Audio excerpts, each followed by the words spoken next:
Action.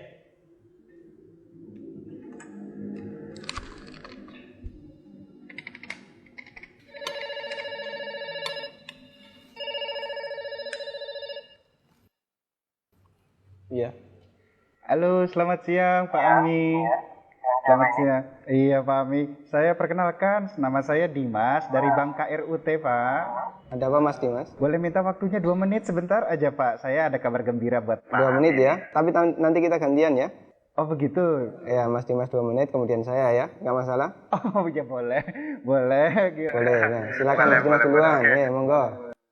Begini Pak, ceritanya saya dari Bank KRUT ingin menawarkan Pak, karena ada produk kami yang terbaru dari Bank KRUT yaitu credit card platinum kami untuk Bapak. Karena kebetulan Bapak yang terpilih jadi calon nasabah kami.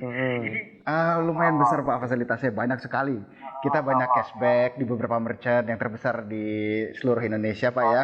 Kemudian kita ada fitur juga yang Bapak bisa melakukan pencairan dana tunai selama sedikitnya 30 juta dan paling cepat 2 hari Pak pencairannya. Berapa hari? 2 hari. Masya Allah ya. Ya, iya Pak, betul Pak.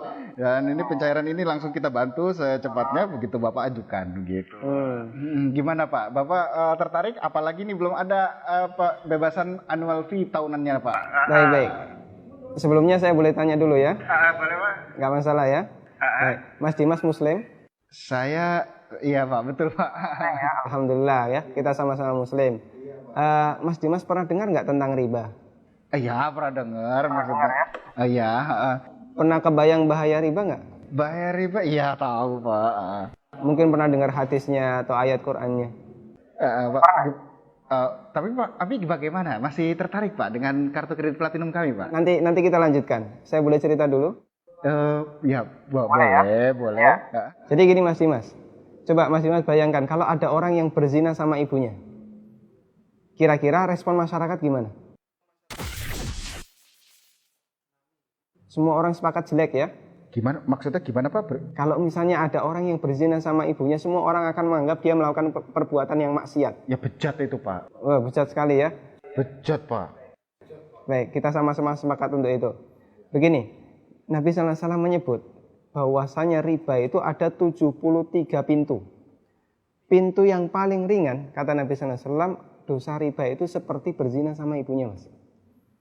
Itu nilai dosa riba yang paling ringan. Coba kalau Anda tadi tawarkan 30 juta, itu berapa nilai ribanya? Ya, tapi kan... Saya lanjutkan boleh? Ya, kita lanjutkan dulu ya. Saya sebutkan, ini ada beberapa fase kehidupan manusia. Orang yang makan riba semuanya mendapatkan azab dari Allah. Pertama, ketika di dunia, orang yang makan riba itu ditantang perang oleh Allah. Coba Mas bayangkan.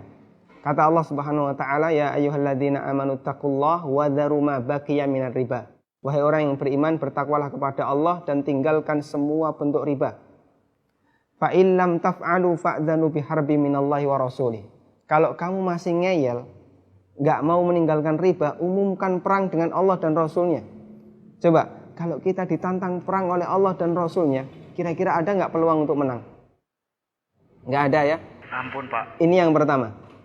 Yang kedua, orang yang mati dalam kondisi membawa dosa riba, makan riba, nanti dia akan dihukum di kuburan dalam bentuk berenang di sungai darah.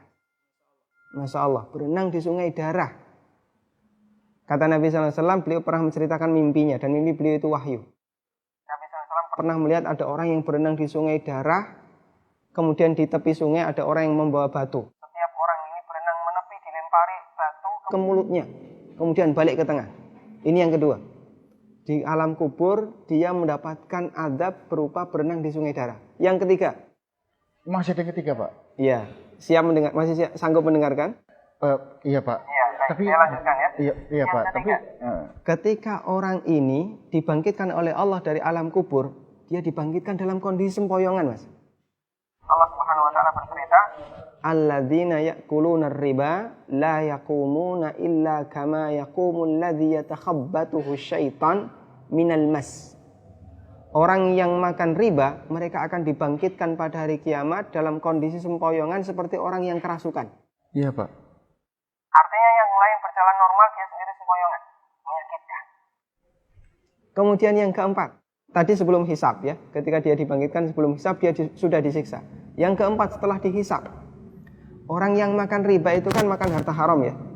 Iya Pak. Makan harta haram, kita sepakat itu. Kalau kemudian daging kita tumbuh dari sesuatu yang haram, berhak nggak dapat surga? Enggak Pak. Layak nggak dapat surga? Enggak Pak. Sementara tempat di akhirat cuma ada dua pilihan. Kalau nggak surga, Neraka Pak. maka kata Nabi SAW, kullu lahmin nabata bin suhtin, setiap daging yang tumbuh dari sesuatu yang haram, kata beliau, annar aulabi. Iya Pak. Neraka lebih layak baginya. Coba Mas Dimas bisa perhatikan, dalam 4 fase kehidupan orang yang makan riba itu semuanya sengsara. Ketika masih hidup di dunia dia ditantang perang oleh Allah. Ketika mati dia berenang di sungai darah. Iya Pak. Ketika dibangkitkan dalam kondisi sempoyongan, setelah hisab dia ditempatkan di neraka. Iya Pak. Masya Allah. Masih ada tawaran yang lain? Ampun Pak. Masih dilanjutkan? Ampun Pak. Mas Dimas bisa renungkan Iya Pak. beberapa poin yang tadi saya sampaikan. Iya, Pak. Nanti kalau misalnya ada sesuatu yang belum jelas, tidak masalah, hubungi saya lagi. Iya, Pak. Kita akan lanjutkan diskusi tentang riba. Iya Pak. Bisa? Bisa Pak. Ya, terima kasih ya. Assalamualaikum. Waalaikumsalam.